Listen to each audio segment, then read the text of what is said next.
Hello, thank you for being here. Welcome or welcome back. I am so excited. I hope you can tell by my voice. cleverfox reached out to me and asked if I wanted to review a few of the products, and I am so happy and excited. I got to choose 3 products to review. I have never tried this company before. I have admired them from afar for a while, but I never actually I guess jumped in and order a product from their site. So I am so excited that I got to test these. So I am going to be reviewing them separately, just to kind of give you a very in-depth overview of how the products are made, what they have inside, or what do they offer, which ones I chose. They have so many options. I will be linking everything below, and as well as my affiliate links. I hopefully will get the discount for codes for you, and we'll be able to link all of that below. But right now, I just can't stop thinking about this notebook. So I got 3 options, and this is the first one. This is the one that I wanted to for sure give a try, because I have been thinking about minimizing my planning system for 2025, and have been looking for options. And although I am obsessed with Tomo River paper, I still enjoy using other type of paper, especially if I'm just purely just planning, making sure that I am productive and focused on what I need to do. And so in that sense, it could be any paper.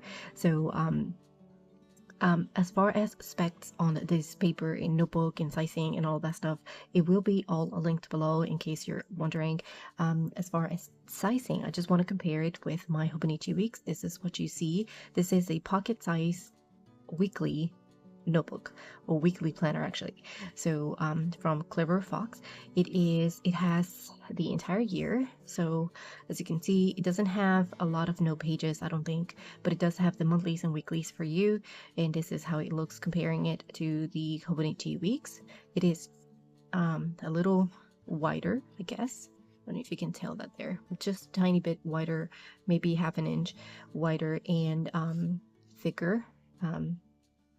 I guess, yeah, thicker, because you have the note pages on the Hobonichi Weeks as well, and a little taller, just about half an inch taller. But as far as sizing, it is perfect for on the go. It's just it could be in everything planner. I chose the green, forest green cover, because I'm kind of into green lately. I don't know why. I just love it, and I love how it feels under my hand. It's a leatherette sort of cover, as you can see here. It does have the closure, which is something that I think it's, in my case, is a must, especially when you start adding things to it.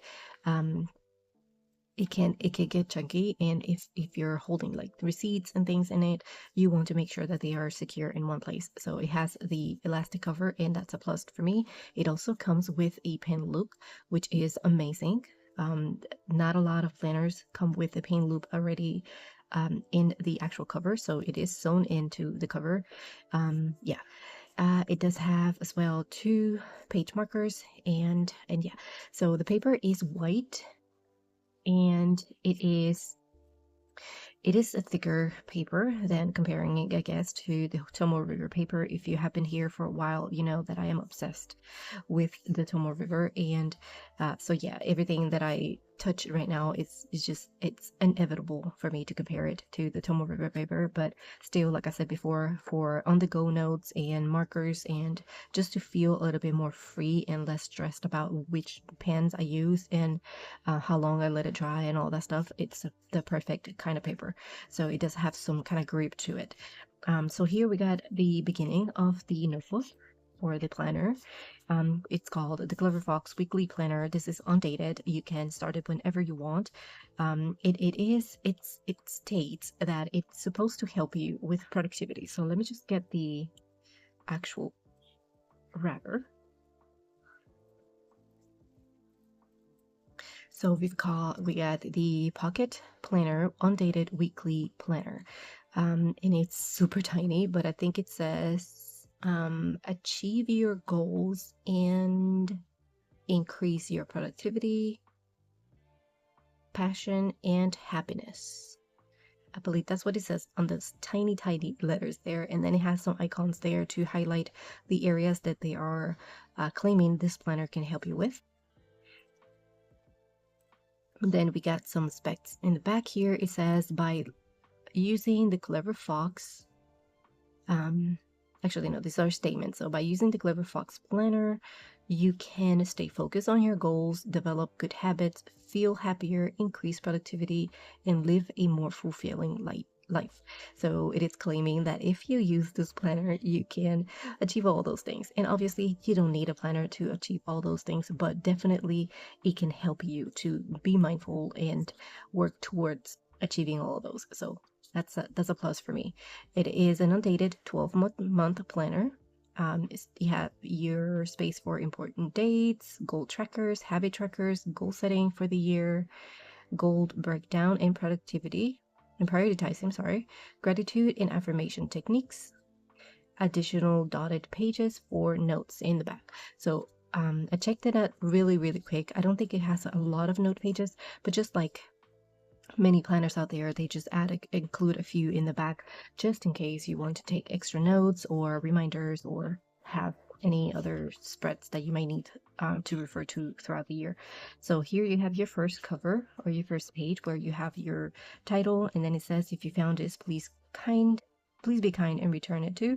So you got your information here and a space for a reward if you're into offering a reward.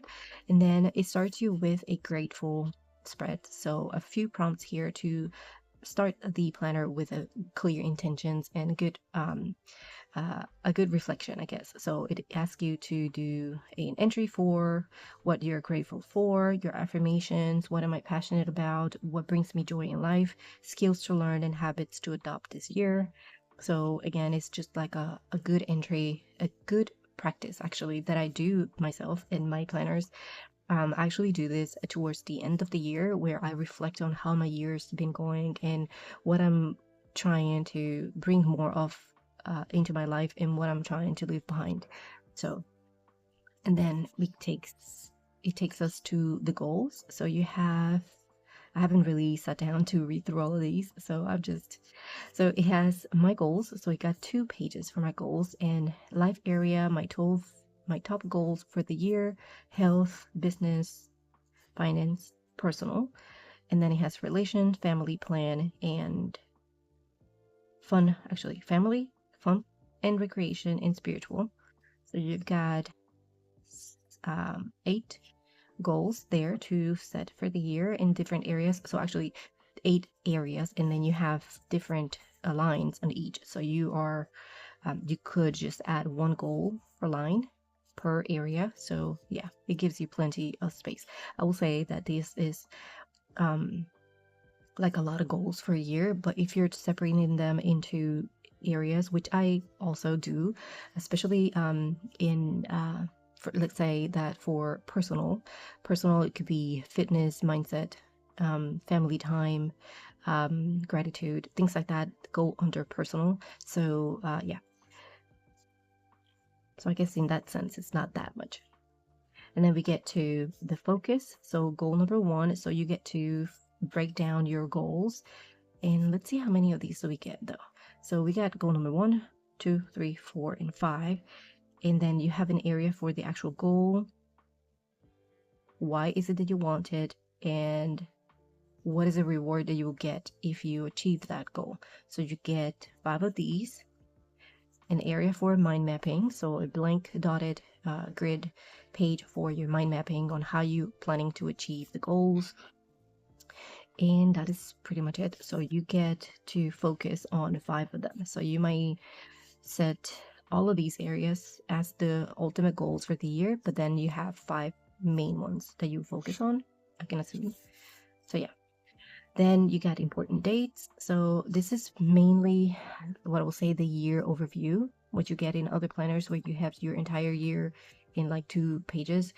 So here you have the same thing, but instead of giving you the dates and the columns, so they give you a little bit more space, which is good, I guess, for this tiny planner. So you have plenty of space here to add a summary of whatever events are coming up. So important dates, you got all the way from January to December there, and then it starts you on the month, which again are undated and have plenty of space actually. Very impressed with the grid, not the grid, but the spacing that you get on each of these. I don't know if you can tell, hopefully you can see.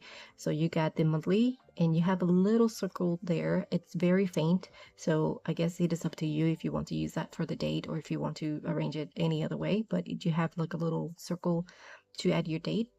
Starts on a Monday, and then you have your stacked weekends, which is fine with me.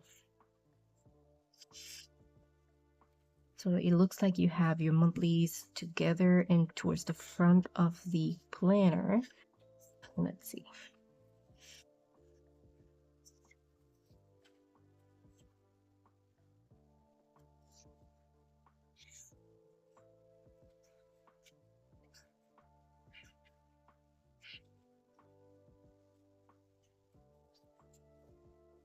So you get your 12 months, and then you get to your week. Yeah.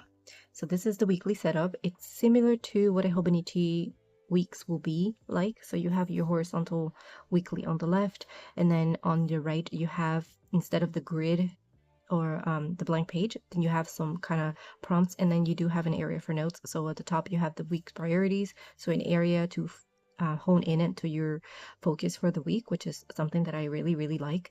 Also the trackers, which is something that I've also included in my weeklies, so it's already there for you on each week for your habits. And you have 1, 2, 3, 4, 5, and 6 of them. 6 habits to track throughout the week, and then a space at the bottom for your notes. And then for the weekly, you have the space for your date, and then you have about 1, 2, 3, 4 lines for whatever notes you want to include for your day planning. And I think that's plenty of space to, especially if you're using this one as a very productive and functional planner. I can see myself adding stickers and doodles and stuff like that too, but especially in the weekend, since I don't necessarily like to focus on priorities or anything like that on the weekends. So you get all your weeklies.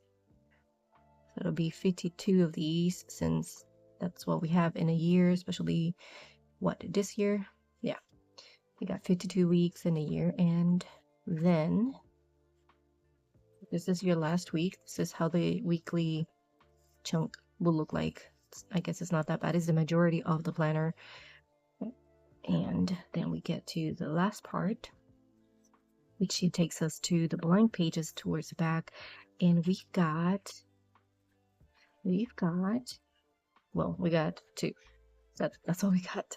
So we got this one towards the back of the last week, then this side, and then this side, which it's kind of hard to use anyways. I usually use the very last one, since it is kind of like awkwardly glued into the back of the planner. I use it as my pen testing, which this is something that I like to do on all of my notebooks, because I like to kind of see how the pen and markers write on this specific paper. So I'll definitely do that.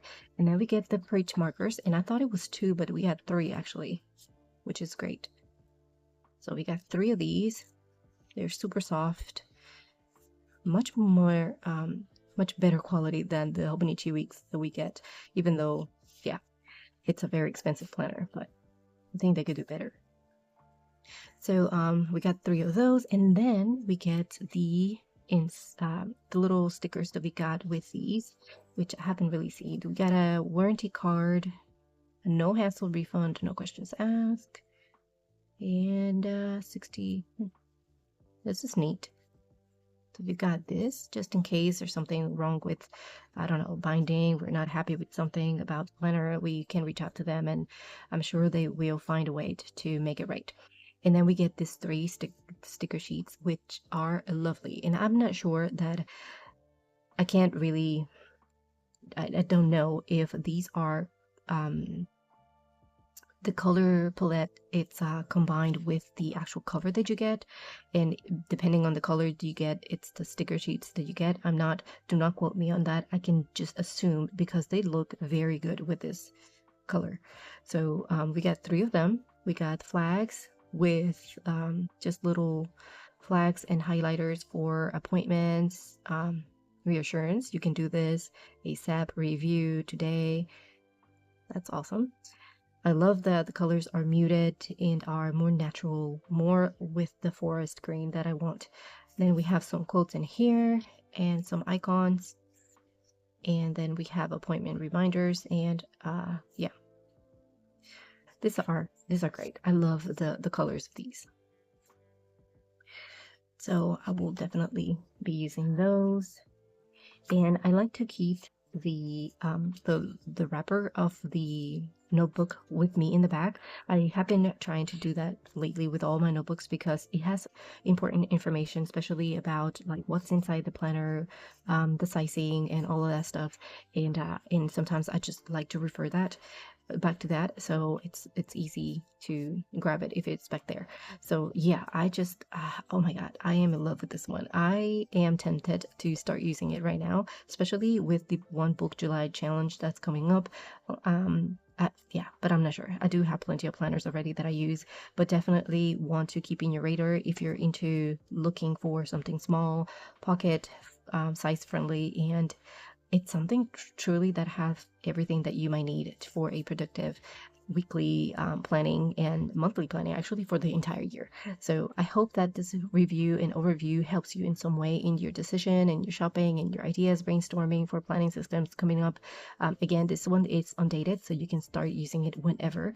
I will definitely use it. I don't know exactly when, but I will definitely give it a try, and we'll be sharing much more of my spreads and setups on my channel and on my social media. All that will be linked below. Again, don't forget to check my the links below, and if I get any codes to share with you, they will be also linked below. Thank you so much for watching, and I will see you on the next one.